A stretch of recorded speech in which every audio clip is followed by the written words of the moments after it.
Bismillahirrahmanirrahim. Sekarang kita masuk pada detailnya. Menikah, sudah berumah tangga, punya rumah, punya tangga, sudah lengkap semua. Yang belum ada keturunan. Anda bayangkan, sebulan belum juga nampak, 2 bulan setelah pernikahan belum ada, 3 bulan belum nampak. Yang agak dahsyat, setahun, 2 tahun, 3 tahun, 4 tahun, 5 tahun belum juga muncul keterangan. Tanda-tanda belum ada, keturunan belum nampak. Perhatikan baik-baik.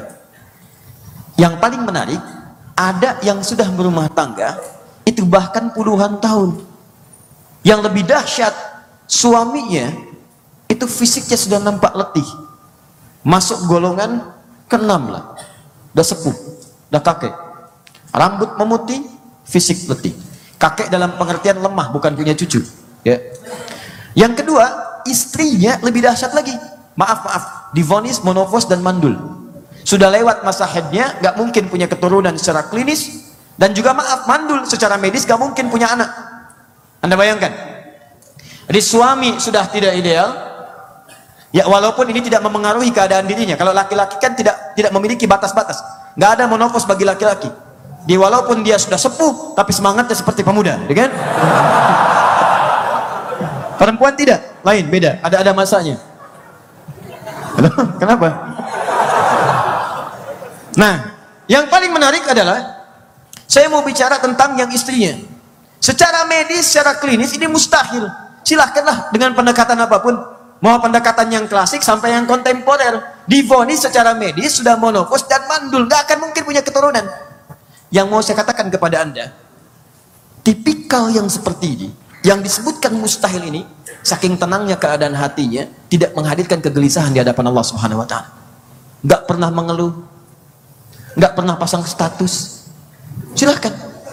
Gak pernah menuliskan dalam dindingnya misalnya, enggak Allah, ternyata engkau kurang adil kepada aku nabi, aku dekat denganmu, aku sholat, aku mendekat zikir denganmu, tapi sampai sekarang belum juga engkau berikan keturunan. Tidak ada. Anda bayangkan, nabi dekat dengan Allah, ada jaminan surga, dijaga dari salah, sudah berumah tangga, belum dikasih keturunan, sampai sepuh dan tidak pernah mengeluh. Tenang hatinya. Jangan dikira nabi itu nggak diuji, bahkan ujiannya paling tinggi. Nabi berumah tangga, sudah sepuh, istri divonis monopos dan mandul oleh medis, nggak punya keturunan, nggak pernah mengeluh. Anda itu siapa? Nabi bukan, Rasul bukan. Silahkan cek, surga belum ada jaminan, hisab masih menegangkan, amalan berantakan.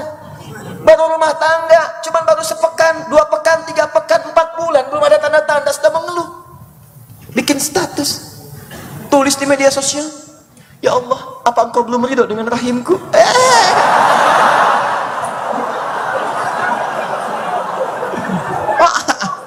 Kacau. Kurang apa lagi ya Allah, aku kurang tenang, kurang sabar. Paham? Nah, yang paling menarik, kenapa ini dimunculkan sebagai gambaran? Hei, bukan kamu aja yang diuji. Nabi Muhammad juga begitu. Begitu sakit, turunkan kisah Nabi Ayub. Bukan kamu aja yang sakit, ini Ayub pernah sakit. Begitu beliau diuji, dilempari, ya, dilemparikan dengan batu di Taif. Bukan kamu saja yang dilempari, Ibrahim juga pernah dilempari, bahkan dibakar. Nabi Nuh juga dilempari, ancamannya ada. Bukan kamu aja, sama kita juga begitu.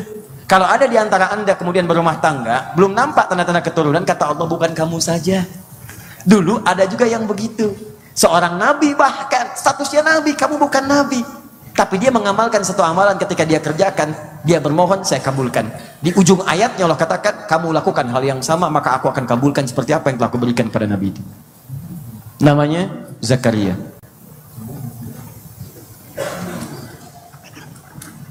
Kita mulai dengan Quran, surah ketiga, dari Quran surah 19 dulu, ayat 3 sampai 15. Baru nanti ke surah 3. Tengah, tunggu, ambil pertengahan. Sudah?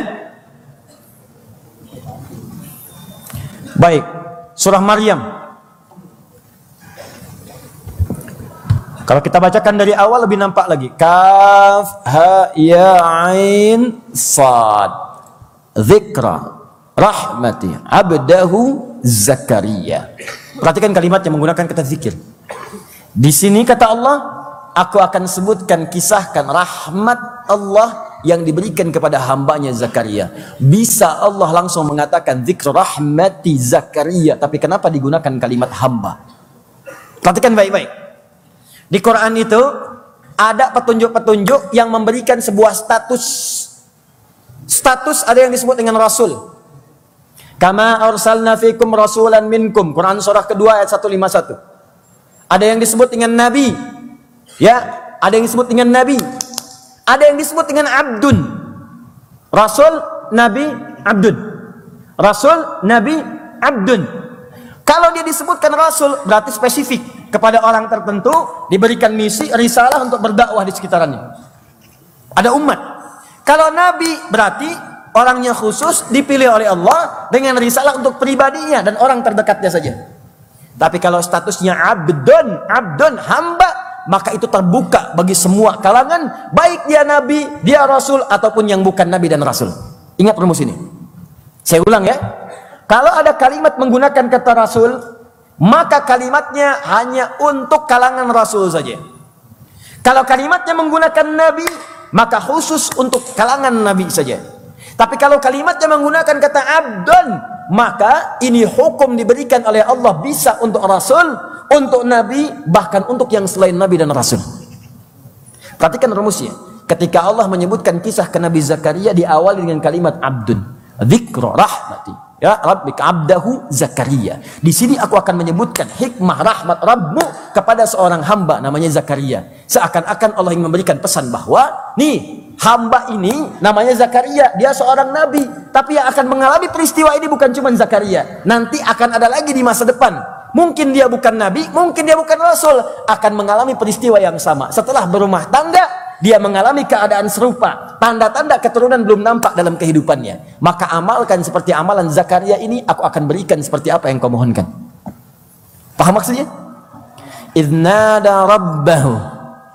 Ketika beliau bermohon kepada Rabbnya, doanya, Rabbi inni wahanal azmu minni washta'ala ra'syu syaiba. Ya Allah, sungguh sampai dengan saat ini fisikku, tulang-tulangku sudah mulai letih, rambutku sudah memutih. Perhatikan doanya. Ini yang tadi saya sebutkan. Sudah sepuh, rambut memutih, fisik letih. Tapi yang paling hebat, walam akum bidu'aika rabbi syaqiyya. Tapi sampai sekarang pun aku tidak putus berdoa memohon kepadamu. Tuh, lihat-lihat gambarannya. Dalam keadaan sedang masa sudah menikah, sulit mendapatkan keturunan, fase kandungan belum tiba, tapi contoh pertama, jangan putus dalam berdoa. Adab pertama, tidak putus berdoa. Awas, hati-hati. Walaupun alhamdulillah, dokter memvonis misalnya, bidan mengatakan ini mustahil, ini nggak bisa. Udah, itu tanda dari Allah. Tinggalkan pendapat manusia, segera bermohon kepada Allah. Jangan putus asa. Kadang-kadang ada sebagian perempuannya sudah nggak bisa. Untuk apa berdoa lagi? Untuk apa ikhtiar lagi? Justru kata Quran terbalik. Semakin orang mengatakan mustahil, semakin tanda dekat dari Allah. Sudah, tinggalkan pendapat manusia, mendekat kepada Allah. Kalimat pertama, selalu jangan putus asa dalam bermohon. Tingkatkan doa, tingkatkan doa, tingkatkan doa.